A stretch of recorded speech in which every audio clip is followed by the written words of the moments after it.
So I haven't talked about this in a while because too many things got in the way, but the point is, the universe, the way that it's constructed is a really interesting process because the Big Bang Theory,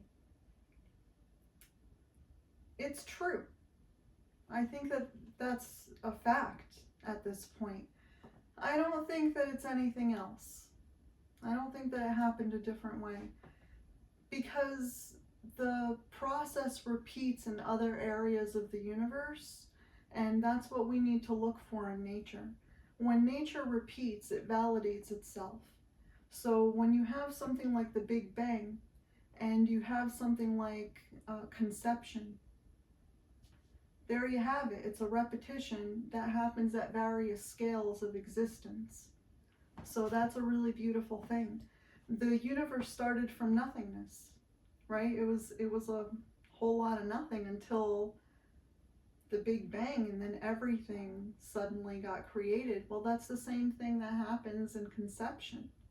So you could actually see that there's a light, like there's like a flash in the moment of conception.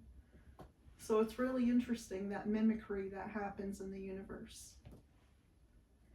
When things spread out the way they did, you know, it's an explosion that just propels things in various directions, right? It's very entropic in the beginning. It's all over the place. Nothing makes sense. But over time, then things start to make sense. Then like attracts like, and you know, Newton's laws kick in. That's what happens. Those are the basics. Those are the first things that happen within the universe, within that type of process. So then opposites attract also, and you could see that in play. Examine it. I'm not going to tell you every detail because you could look at it yourselves and you could figure it out for yourselves. Talk to an astrophysicist. They know all the details, you know, but it's out there. I've seen it, I've looked at it, and you know, talk amongst yourselves.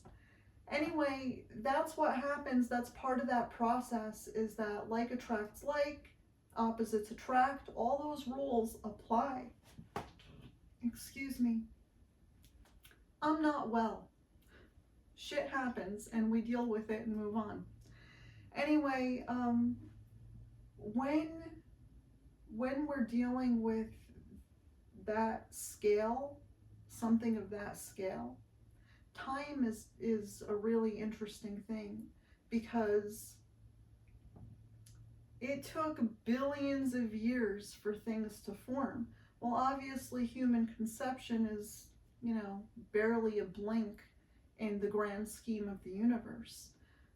But when you amplify, like let's say you compare, you contract the universe and you expand a human lifespan and make them equal, you'll find so much mimicry in their process, in the process of formation, in the process of growth.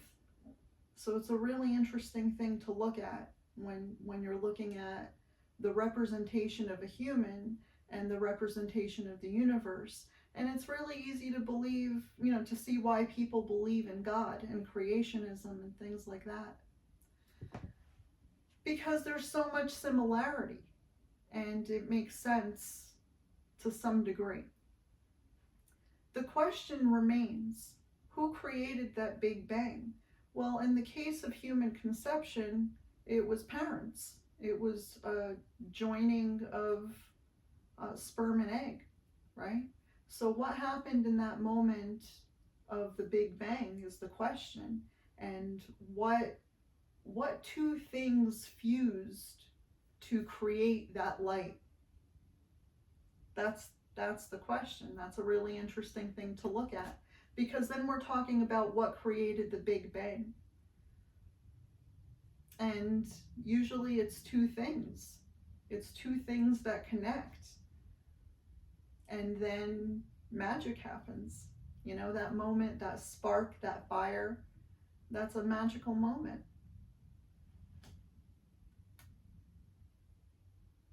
And it opens a door to questioning what's beyond the universe, what's beyond the known universe. And we know things as we know things right now, but that doesn't mean that that's all that exists. So there's definitely more out there, because it doesn't make sense that that stops. Its scale appears to us as if that stops. But let's look at the human body. We have one cell. To that cell, the rest of the body is freaking infinity. It's giant. To that cell, the body is infinite, right? It carries on, and there is no end because it doesn't see the end. But what's outside of that? 8 billion other people plus a bunch of other shit. So what's outside the universe when you look at that scale, and then you know, in your mind, just kind of condense it to make it easier to think about? When you just condense it and you use humanity as a metaphor for the universe or multiple universes, well, that's essentially what happens, is that you could have 8 billion other universes. And what if that Big Bang is a moment of conception of sorts for whatever it is that's essentially the universe? Could be a cell. You know, we could be a cell within a cell within a cell within a cell. It could be forever long, because Edgar Allan Poe said it, right? Dream within a dream. And that's essentially the same thing. It's a thing within a thing. I've been wondering this since I was like a little kid. I remember the first day that I wondered this. And it was something worth wondering. You know, it was something worth thinking about. Everybody laughed at me. Everybody laughed at the theory, because at the time, you know, it was the 1970s. I don't know what the hell people were thinking about, but what I was thinking about wasn't typical, I guess, because all I asked at that age was what's behind the sun? Like, what's behind the sky? What's behind the sun? What's on the other side? Everybody, all the adults lost their shit. Everybody thought that was the funniest shit. I felt so stupid. You know? But that was in Serbia, and in America we'd already been to the moon, so we already knew that answer. It's just that when you're in a more remote area of the world, you're not actually aware of all the same things at the same time as everybody else. So your concept of reality is actually quite different, just as a result of your location on Earth. So imagine that, how your concept of reality could be so vastly different based on your location somewhere else in the universe. Concept of reality is contingent on your environment. That's pretty crazy. I tend to lose my mind a lot lately.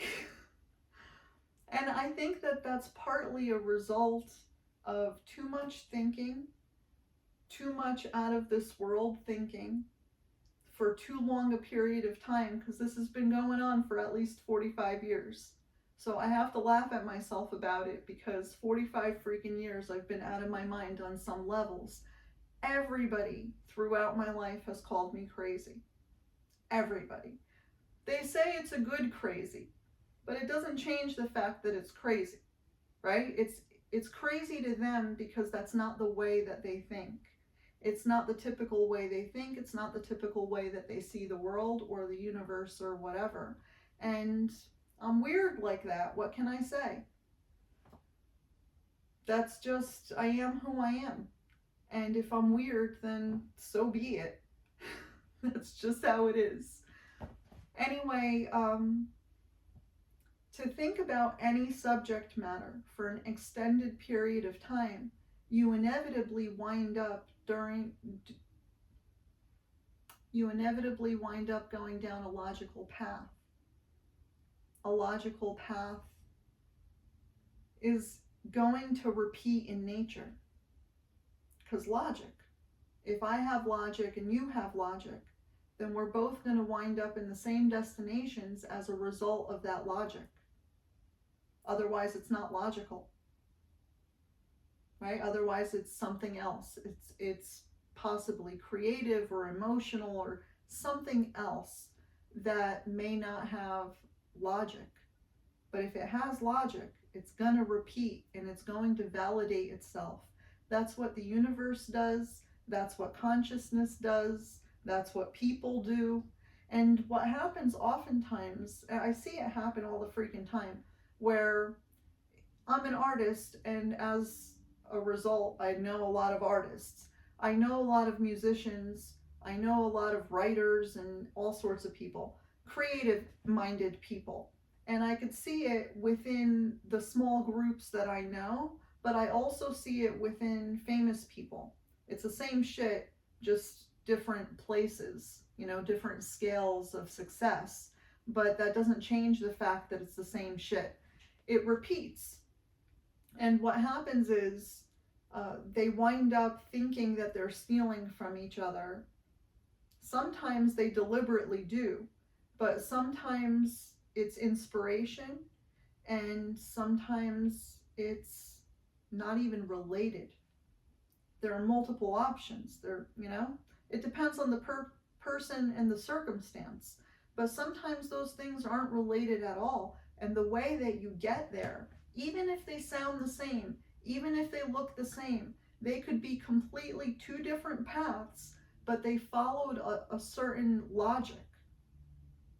And as a result of that logic, you could wind up in the same exact destination. And the destination is an image that looks the same as somebody else's image. That's possible. But you have to be able to explain your logical path.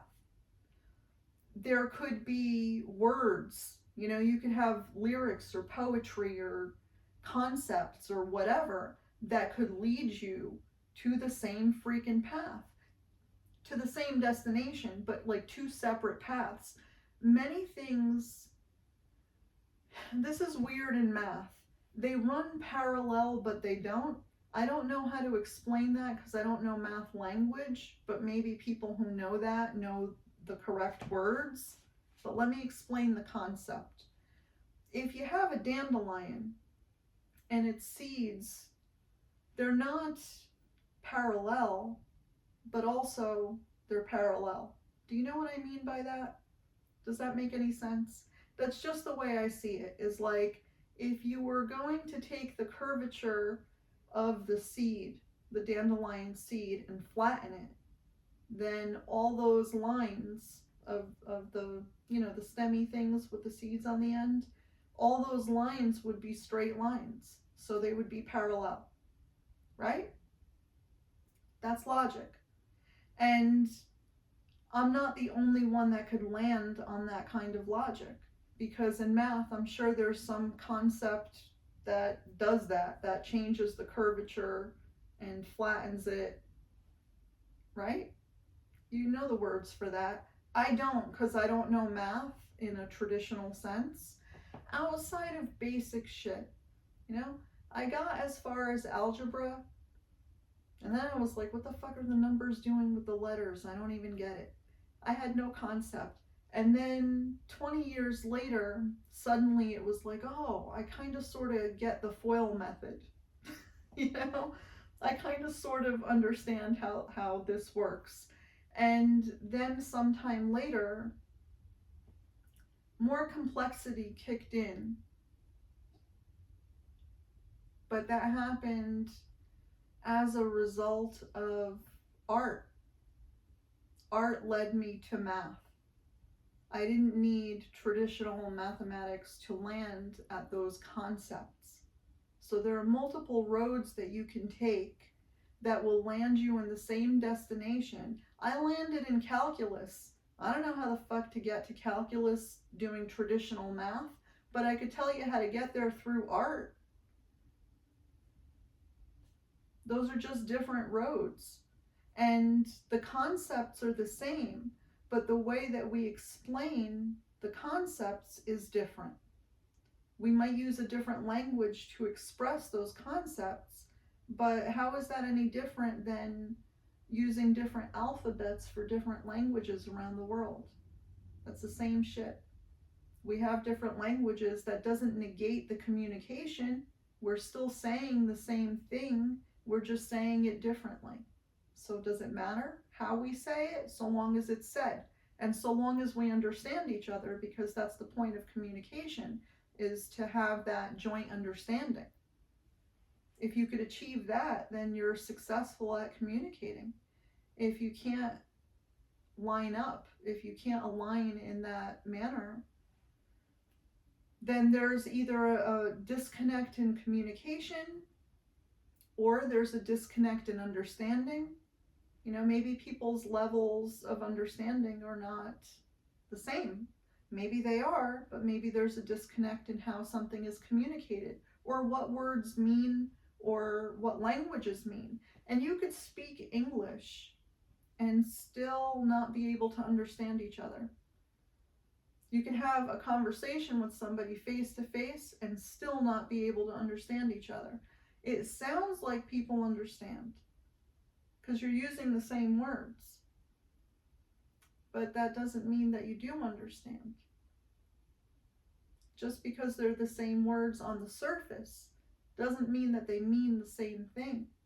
There are 8 billion people in the world. That's potentially 8 billion different meanings. That's what that is. So when we have war, and these people want war, and those people don't want war, and those people kind of sort of want war, nobody could agree on anything.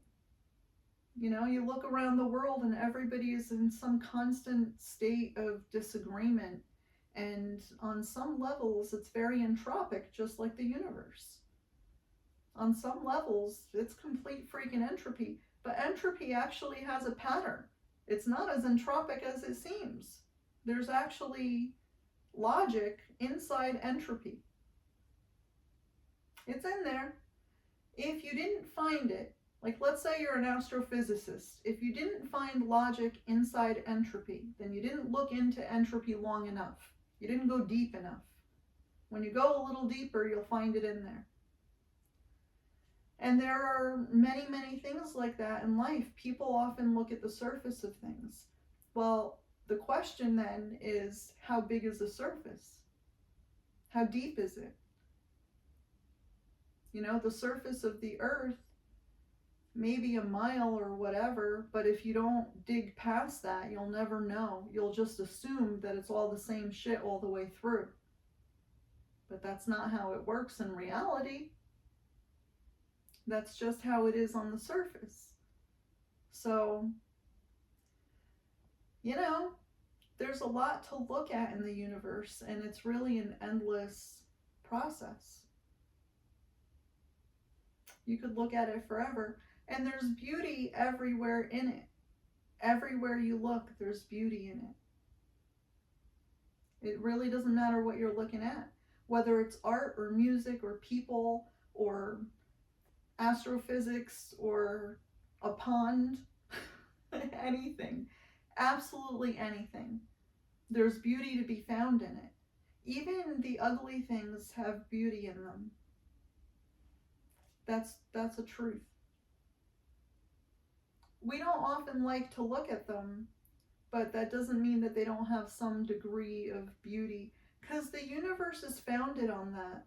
And beauty that's not in the eye of the beholder. It's only in the eye of the beholder on certain levels, at a certain depth.